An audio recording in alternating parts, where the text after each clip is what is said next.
Hello base, ഞാൻ ഇന്ന് ഉണ്ടാക്കാൻ പോകുന്നതാണ് ചസ്ക മസ്ക ബൺ. അല്ല, ഇതിന്റെ ശരിക്കുള്ള പേരെന്താ? ബൺ മസ്ക എന്നാണ്, മസ്ക ബൺ എന്നാണ്? അല്ല, രണ്ടും കേൾക്കാറുണ്ടേ. പേരെന്തേലൊക്കെ ആവട്ടെ, നമുക്ക് തിന്നാ പോരെ. അപ്പൊ ആ സാധനമാണ് ഞാൻ ഇന്ന് വീട്ടിൽ തന്നെ ഉണ്ടാക്കാൻ പോകുന്നത്. എന്റെ അറിവില് കേരളത്തിലുള്ള ഒരു പകുതി ശതമാനം ആൾക്കാരും കടയിൽ പോയി ഈ സാധനം കഴിച്ചിട്ടുണ്ടാവും. ബാക്കി പകുതിയാണെങ്കിൽ എന്നെ പോലെ വീട്ടിലുണ്ടാക്കിയും കഴിച്ചിട്ടുണ്ടാവും. അപ്പൊ അങ്ങനെ നോക്കുമ്പോ കേരളത്തിലുള്ള ഒരുപാട് ആൾക്കാർ ഇതിപ്പോ തന്നെ കഴിച്ചു കഴിഞ്ഞ്.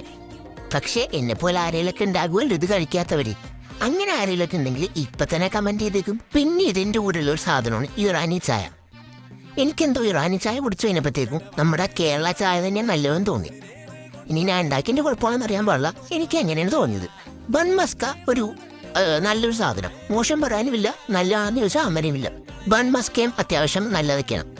ഈ ബൺ മസ്ക ഇറാനി ചായ മുക്കി കഴിക്കുക എന്നാണ് ഞാൻ പൊതുവെ കേട്ടിട്ടുള്ളത്. പക്ഷെ എനിക്കെന്തോ ഇറാനി ചായ മുക്കി കഴിച്ചിട്ട് വലിയ ടേസ്റ്റ് തോന്നിയില്ല.